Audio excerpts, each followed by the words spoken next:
జై స్వరాజ్య టీవీకి ప్రత్యేక ధన్యవాదములు. ఈరోజు ప్రొఫెసర్ జయశంకర్ గారి జయంతి సందర్భంగా రవీంద్ర భారతిలో ఘన నివాళులు అర్పించుకున్నందుకు చాలా సంతోషంగా ఉంది. అల్లు పెరిగని గొప్ప నాయకుడు, ఒక ఉద్యమ నాయకుడు. నీళ్లు నియామకాలు మా రాష్ట్రానికి మాకు కావాలని అలుపెరగకుండా పోరాడిన యోధుడు సిద్ధి.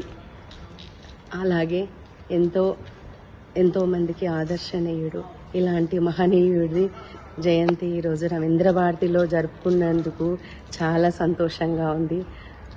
ఈరోజే నా బర్త్డే, నా జన్మదినం సందర్భం కూడా ఈరోజే ఉన్నందుకు చాలా గొప్పగా ఈ ఆదర్శవంతుడైనటువంటి జయశంకర్ గారి పుట్టినరోజు నా పుట్టినరోజు కూడా ఉన్నందుకు చాలా గర్వంగా ఉంది. అలాంటి అంత శక్తివంతుగా నేను కూడా ఎదగాలని కోరుకుంటున్నాను. మీరు ఎక్కడి నుంచి వచ్చారు మేడం? నేను భాషా సాంస్కృతిక శాఖలో వర్క్ చేస్తుంటాను. Save a life. Download uBlood app. uBlood for the new blood.